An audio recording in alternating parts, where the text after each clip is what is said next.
all falsetto, and Tom Jones having that deep register. What a cool tune. But then it goes Kiss from Prince and the Revolution, Higher Love by Steve Winwood. Higher Love just on constantly back then. Stuck With You by Huey Lewis and the News. Holding Back the Years by Simply Red. Oh my gosh.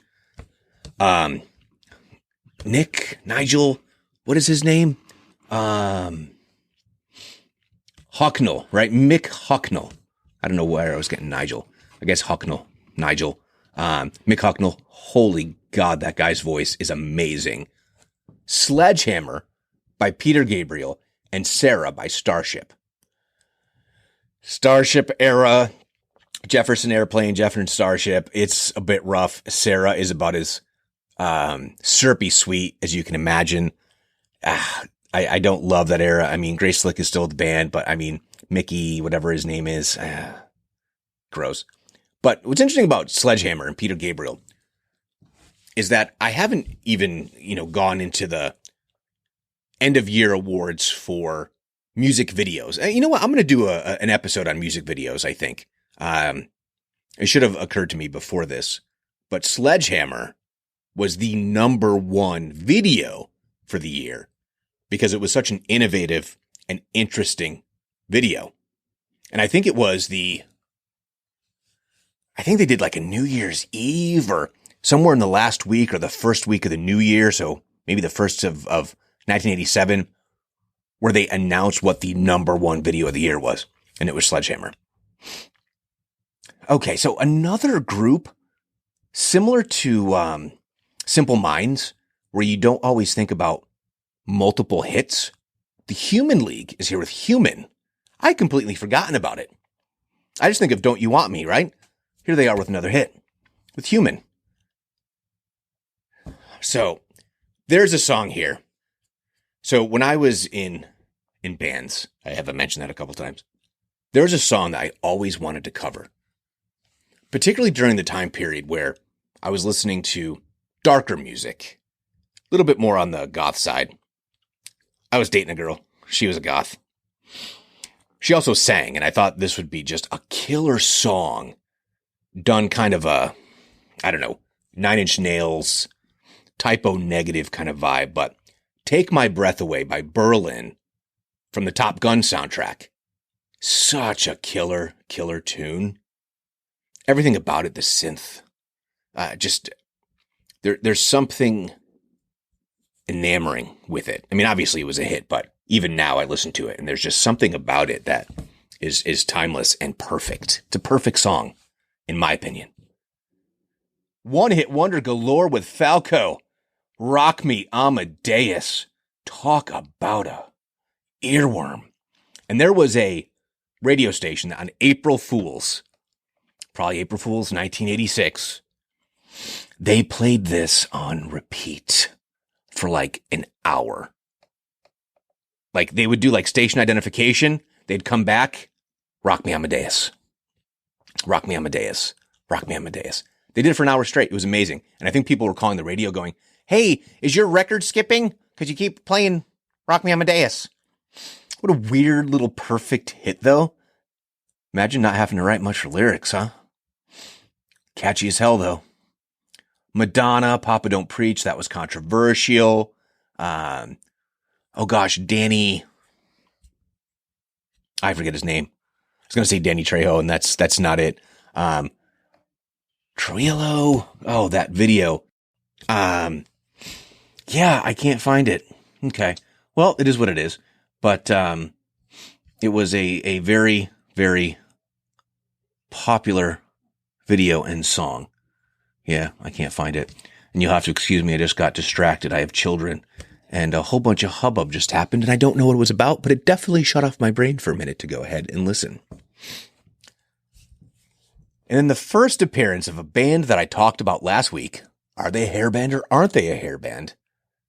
You Give Love a Bad Name by Bon Jovi. So I think this was their first time on the charts. I'd have to go and look at either the year before or after, but yeah, this is 86, so this is the year it came out. Interesting that that's the one that's on the, well, I guess that was the first single though. You Give Love a Bad Name. That's right. That was first. It was before Living on a Prayer. Billy Ocean's here again with the Go and Get Tough. The Tough Gets Going. I think that's from a soundtrack. And then Janet Jackson. Oh, Janet, When I Think of You. You know, it's interesting. There's no Michael on this list. This is the year of Janet as I'm scrolling through and looking. She's on here a few times, so I guess Little Miss Jackson was taking over at that point. Yes, I'd mentioned this in one of the first episodes and also talking with Justin. Glass Tigers, Don't Forget Me When I'm Gone. Their only hit, from what I can tell. Maybe in Canada they had more. Live to Tell by Madonna. Probably one of Madonna's best songs. And a buddy of mine has always talked about doing a cover. I don't think he ever got it done, though. Belinda Carlisle of the B-52s going solo with Mad About You. Man, I crushed so hard on Belinda Carlisle during that period. Mad About You will make Having a Place on Earth just smitten with it. Smitten with her. Bananarama and Venus. Lionel Richie's Dancing on the Ceiling. I mean, you know, you just read through this list and you go, holy cow, talk about the songs of our youth. And True Colors, Cyndi Lauper. I mentioned Miami Sound Machine. One of the first albums that I bought was Miami Sound Machine. Here they are with Conga. But man, I could just go through this list and it's just amazing. There's Robert Palmer again. Miami Sound Machine again. The Bangles with Manic Monday. A Prince tune. So Prince is on here a couple times. Amanda by Boston. I remember all my friends who were really into Boston. Like, it was a huge deal that they had released a record because, you know, it takes them forever to write records. Stacy Q and Two of Hearts. Good grief. And here's Orchestral Maneuvers in the Dark. If You Leave. I mean, it's a great tune. My kids find it cringy. I don't know why. I don't know. It's a great song. And it's also, oh gosh. So I mentioned that Peter Gabriel was on here. And the people who don't know, and if you don't know this, I don't know what rock you've been under, but Peter Gabriel was the original lead singer of Genesis, and Genesis is on here with Invisible Touch. Oh, Sade, The Sweetest Taboo. That record, I still listen to Sade. It's just, her voice is amazing. I mean, smooth as you can imagine. In Excess on the charts here with What You Need. In Excess became a juggernaut at that point. And I'm surprised this isn't up higher. Because I remember just, the drive to school, that song being on. My mom really loved that first In Excess record. Oh, My Name's Not Baby. It's Janet, Miss Jackson, If You're Nasty. So here's Nasty at number 58. Eddie Money. Oh, Eddie Money. May he rest in peace. Take Me Home Tonight with Ronnie Spector. Good freaking tune. Really good tune. Your Love by The Outfield on here. And it's just, okay. I think as I'm looking through this, I see bands right near each other on the list that I never would have put together, like from a time period perspective. They don't exactly fit into my brain in a perfect little puzzle. Because you have, okay, it goes Lisa and Cult Jam, to The Outfield, to Wham, to Scritti Politti, and then James Brown and John Cougar Mellencamp, and then El DeBarge, Cameo, Word Up, Van Halen, Why Can't This Be Love? It's just really curious time period. And then Mike and the Mechanics. So then you have Mike Rutherford, major player. He's the guitar player for Genesis and his side band with Paul Carrick from Squeeze. It's just really interesting. And then The Cars on here, Tonight She Comes. Phil Collins solo. So it's so weird. You have Peter Gabriel, Genesis, Mike and the Mechanics, and Phil Collins all on the same list at the same time. That's really curious that they were doing all these other projects all at the same time. And obviously, Peter Gabriel hadn't been with the band in quite some time. But yeah, it's just interesting. Oh, Throwing It All Away by Genesis is on here. Now, here's an interesting little nugget. I never remember they exist until I see their name. And then it goes, oh my gosh. Arcadia. Do you remember Arcadia?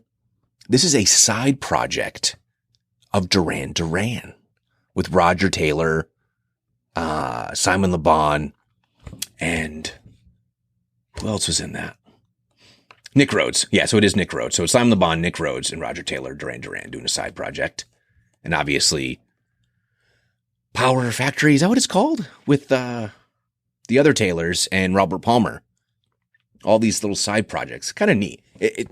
In a way, it's very reminiscent, and some of the stuff happens, today, where you hear about guys who are working all these different projects. And again, I use the word, collab, where people just go off and working with each other. Now, there's a groundbreaking song on this list. Because not only did it reinvigorate a career of a band that had been, let's just say that the late 80s, the late 70s and early 80s, they went through a little bit of a rough patch. I guess early 80s in particular for this band that did a mashup and really bringing us the first rock rap hybrid, Run DMC and Aerosmith with Walk This Way. Game changer. It changed everything for Aerosmith. I think within a year they had, what's the name of the record? Permanent Vacation? And Run DMC just blew up. Huge. I mean, they were already on their way, but now they were something massive. Because I remember there's that line in Public Enemy, Bring the Noise. And it says, Run DMC, so that a DJ could be a band. Get you on your feet, get you out your seat. I mean, they were amazing. And it's kind of crazy to think that, again, you had someone taken far too soon. Because DJ Run was doing work beforehand, too. Yeah. So, you had guys like Curtis Blow. Remember Curtis Blow? Grandmaster Flash and the Furious Five, like all that time period. But yeah, Run was doing stuff prior just as a DJ. Anyway, Paul McCartney's on here with the cheesiest of songs, Spies Like Us. He liked to do the occasional, movie theme. I guess it was a good paycheck. Daryl Hall's on here. And Lionel Richie, George Michael, Toto, and Stevie Wonder. So anyway, those are the top 100 singles. I didn't go through every single one of them. Probably went through more than I should have, but I was just blown away as I'm scrolling through going, this is an amazing list. And just purely some icons here mixed in with those one-hit wonders. I know that's probably always the case, but this one in particular is so interesting because so many of these artists are such an ingrained part. So again, when you get into like this part of the 80s, I'm buying music, I'm listening to music, and it's becoming much more important to me. So these things stick in my brain. I mean, obviously some of them are just like, I don't know. I don't remember this one hit wonder or whatever it is, but what a cool list. And a lot of stuff that I'll be putting onto the Spotify playlist, some really cool things, and what a mixture of pop, but 80s rock is just very specific. And you're seeing a little bit of a shift with some of the bands that are in the lower part of the list. All right, let's switch over to movies, shall we? So this is this is weird because the big hits tend to be some horror movies, some family-friendly fare, definitely a bunch of animated films. And my wife, when I was saying, hey, do you know some of these movies of the time period? She's like, oh my gosh, I loved that movie. It was, such a big deal for me at that time. Well, we'll get into that a little bit. The movies of 1986. Okay. So let's just go from the highest grossing films